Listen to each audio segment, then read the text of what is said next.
ஓம் சத்குரு சாய்நாதாய நமோ நமக.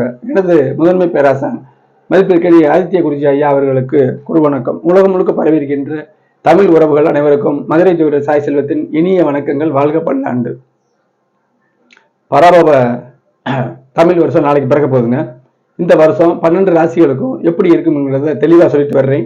கிரக பாவக சுபத்துவ பாவத்துவ கோட்பாடின்படி தான் ஜாதக பலன்கள் இருக்கு. அந்த மாதிரில சொல்லிட்டு வர்றேன். இப்ப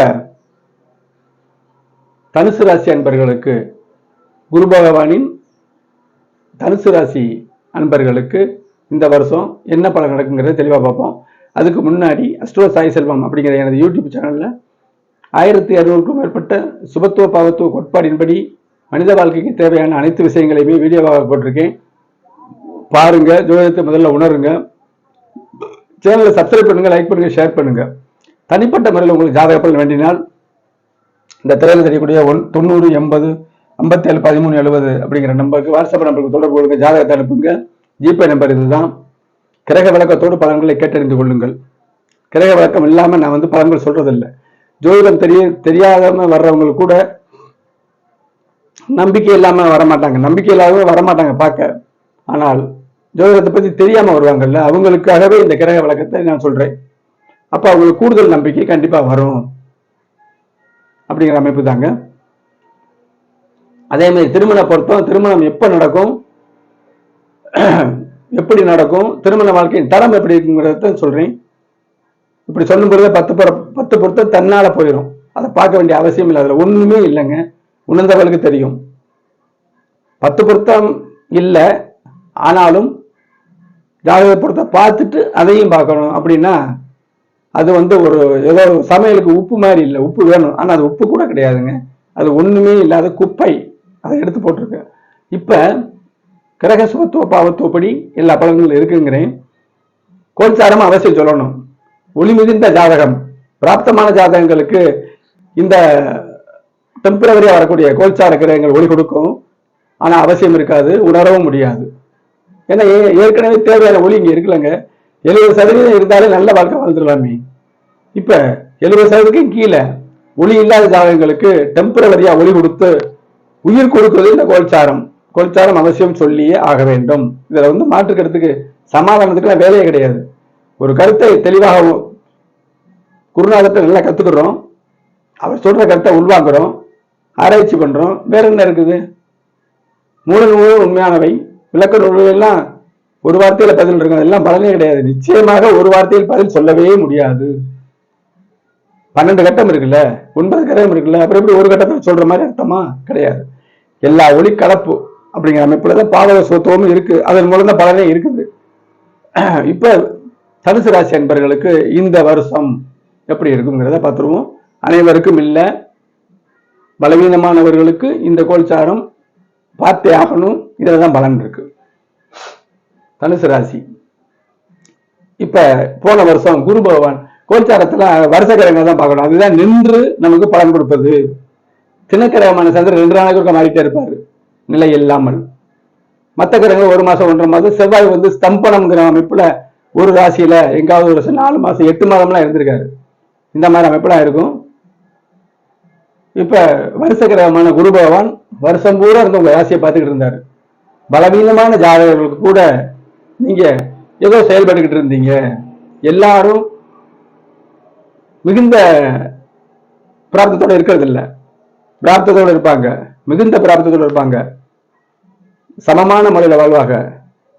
தென்னை போனாதான் நமக்கு சாப்பாடுங்கிற முறையில இருப்பாங்க. அதுலயும் மோசமானவர் இருப்பாங்க. அது பிராப்தமற்ற ஜாதகம் அனைவருக்கும் கிடையாது. அப்போ 90% நடுத்தர ஜாதகம். இதுக்கு தான் கோச்சாரம் வேணுங்கிறேன். இதுக்கு மேல என்ன விளக்க வேண்டும்? இப்ப பாத்துட்டு இருந்தாரு. இப்ப வருஷ கிரகமான குரு பகவான் 8ல போறாரு. ஐயோ 8ல போயிட்டாரு, போச்சு, கிரகம் முடங்கி போச்சு. 6 8 12 சொன்னாலே மயங்கக்கூடாது. 8ல எப்படி இருக்காரு? 8ல ராசி அதிபதி 8ஆம் இடம் போய் அங்க ஒரு கற்பனையா சனி ராகிட்ட மாட்டினாருன்னா திறன் இல்லை அப்படின்னு சொல்றோம். இப்ப இங்க திறன் படுகிறார். 8ஆம் இடத்துல உச்சமா வர்றாரு. அப்ப இதுக்கும் பலவீனமான ராசியை கொண்ட லக்னாதிபதியை கொண்ட லக்கணத்து கோச்சாரம் இல்லை. தனுசு ராசியில எல்லா லக்கணமும் இருக்கும். அந்த தனுசு ராசியில இந்த கோச்சாரம் பாதிக்கிற அமைப்புல லக்கணமும் பழுதுபட்டிருந்தா இன்னும் தாக்கும். எல்லாமே வேணும். ஆனா எந்த இடத்துல அக்கறத்தை சேர்க்கிறங்கிறது இங்க பாருங்க, கோல்சாரத்துக்கு கிடையாது. அப்ப இந்த தனுசு ராசிக்கு குரு பகவான் 8ல உச்சமடைகிறார். 8ங்கிறது என்னங்க? திடீர் அதிர்ஷ்டம், வெளிநாடு செல்லல், வெளிமாநிலம் செல்லல், ஆரோக்கியம் மேம்படுதல். 8ஆம் இடம் திடீர் அதிர்ஷ்டம், லாட்டரி சீட்டு மாதிரி. இப்ப பங்கு வருது, லாட்டரி சீட்டு இப்ப கிடையாது, இருந்தாலும் இந்த நூதனமான முறையில பணம் வர்றதுக்கு அடுத்த ஒரு பணம் இது போற அது நடக்கும்.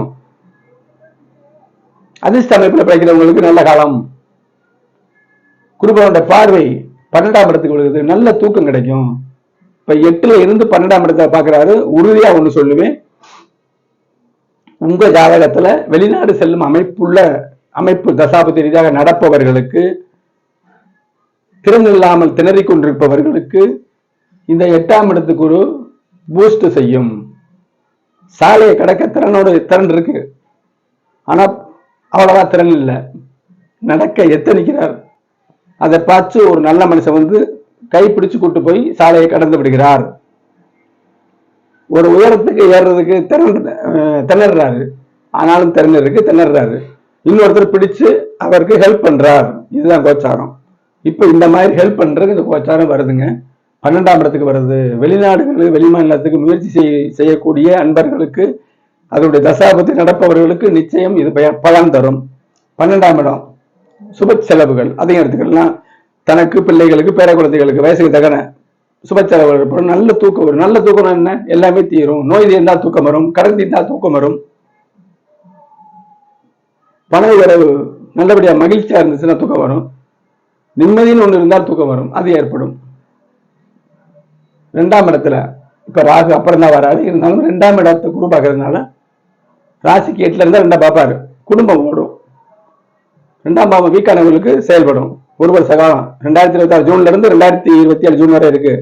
திருமண நடக்கும். வியாபாரிகளுக்கு கடன் கொடுத்துட்டு வராத கடன் கூப்பிட்டு கொடுப்பாங்க. உச்சகுரு கூப்பிட்டு கொடுப்பாங்க. 2ஆம் இடம் அனைத்தும் செழிக்கும். அடுத்து 3ல ராகு, முயற்சியில ஒரு பங்கம், இல்லறத்துல ஒரு அமைப்பு, சகோதரர் சரியில்லாம இருந்துச்சு, சகோதர உறவு கெட்டது, குரு பார்த்தாரு. ஆனாலும் இங்க இந்த குருவுக்கு இங்க வெளிச்சம் கிடையாது, அவ்வளவா. இங்கதான் வெளிச்சம். அப்ப அந்த ராகு 3ஆம் இடத்தை பார்க்கும்போது அவ்வளவு ஒளித்துவம், ஒளி, அதாவது பார்க்கின்ற கிரகங்களுக்கும் அது எவ்வளவு ஒளி படைச்சது, ஒளி இருக்கிற அந்த கிரகத்துக்கிட்ட. இப்ப நம்ம ஒருத்தர் கடன் கேட்கிறோம், அவர்கிட்ட எவ்வளவு இருக்கு, அவர் எப்படிப்பட்டவர், நமக்கு எவ்வளவு வரும், இந்த தத்துவம் தான். அப்ப 3ஆம் இடத்தை குரு பார்த்தாலும் 3ஆம் இடம் சம்பந்தமாக நகை நட்டு அடகு போடுவீங்க. அது பிரயோஜனம் இல்லாம அது வேற பிரச்சனை. சகோதர அமைப்பு, வீரியம், தன் உடல் எல்லாமே பழுதுபட்டு இருந்துச்சு. அது இப்ப 2ஆம் இடத்துக்கு வருகிறார். 2ஆம் இடத்துக்கு வரக்கூடிய அமைப்பு. இப்ப குருவுக்கு அடுத்து 3ஆம் இடத்தை பார்த்து இங்க குரு வரும் பொழுது 2ஆம் இடத்தை சுகப்படுத்துவாரு. அடுத்து 4ஆம் இடம் முக்கியம் இல்லையா? 4ஆம் இடம் வயசுக்கு தகுந்த கல்வி, தாயார், வீடு, வாகனங்கள் தானே 4ஆம் இடம். அங்கே சனி எங்கேயுமே இருக்கக்கூடாதுன்னு சொல்றேன். ஆனா இருந்தா தான் எல்லா கிரகமும் வேணும். ஒரு கிரகம் எல்லா கிரகம் கலந்து தான் பலன் பெறும் நான் சொல்றேன். சனி இருக்கக்கூடாதுன்னு அவருடைய கடுமையை சொல்றேன். எந்த கிரகம் பார்க்காம இருந்தா சனி கெடுதலை பண்ணுங்க. அந்த இடத்துல மந்தப்படுத்தும்னு அர்த்தம். கல்வி, தாயாருக்கு உடல்நிலை சரியில்லை, உங்களுக்கே உடல் சரியில்லை, உங்க பிள்ளைகளுக்கு இல்லை. தாயார் ஸ்தானம் 4ஆம் இடம், உங்களுக்கு 4ஆம் இடம் தேகஸ்தானம். அப்ப இதுல பழுதுபட்டுச்சு. கல்வி வயசுக்கு தக்கன, வயோதிக கல்வின்னு சொல்லக்கூடாது. வயோதிகம் இருந்தாலும் படிச்சுக்கிட்டு இருப்பாங்க, அது வேற. அது 101-2 தான் அப்படி வரும். பொதுவான அமைப்புல கல்வி, வாகனத்துல பழுது, வீடு கட்டிக்கிட்டு இருக்கும்போது நின்று போறது, இந்த மாதிரி விஷயங்கள்லாம் இதுல இருக்கும். இது வரைக்கும் இருந்து வந்தது. இப்ப அது பூரா நீங்குங்க. குரு இங்க வந்து தனது பார்வையை பார்க்கும் பொழுது தாயாருக்கு உடல்நிலை சரியாகும், கல்வியில திணறவங்க நல்லா இருக்கும், படிக்கிறது மறக்கிறது நீங்கும், நல்லபடியா அப்சர்வேஷன் பவர் இருக்கும். நின்று போன வீட்டை கட்டுவீங்க, புதுசா கட்டக்கூடிய எண்ணங்கள் வரும். அவங்க ஜாதகத்தின் திறனுக்கு தேர்ந்தவாறு வீடு கட்டி வைக்கிறவங்களுக்கு நல்ல காலமா இருக்கும். 4ஆம் இடம் பலவீனமான இருக்கிறவங்க உங்க தசாபுத்திப்படி பலவீனம் அகன்று சுகம் பெறுவீர்கள், இப்படி சொல்லிடலாம். ராகு கேதுக்கள் அதுவும் பார்க்கணும். கார்த்திகை மாசம் கடைசியில தான் அவருடைய நிலையை நம்ம பார்க்கணும். 3ஆம் இடத்துல இருந்துச்சு, நான் சொன்னேன்ல, வீரியத்தை கெடுத்துச்சு, சகோதர கெடுத்துச்சு, முயற்சியை கெடுத்துச்சு, தள்ளி போடுறது. சனியோட வீட்டுல நாளைக்கு செய்யலாம் தள்ளி போடுறது நமக்கு பலவீனம் தானே.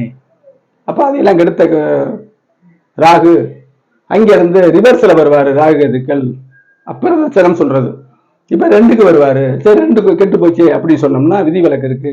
2ல ராகு, குடும்பம் போச்சு, வருமானம் போச்சுன்னு வந்துகிட்டு நின்று போகும். தண்ணி வந்துட்டு இருக்க பைப்படி நம்ம மூடுற மாதிரி ஆயிரும் அப்படின்னு நினைக்க கூடாது. விதிவிலக்கு இருக்கு. குரு பார்வை ராகுக்கு.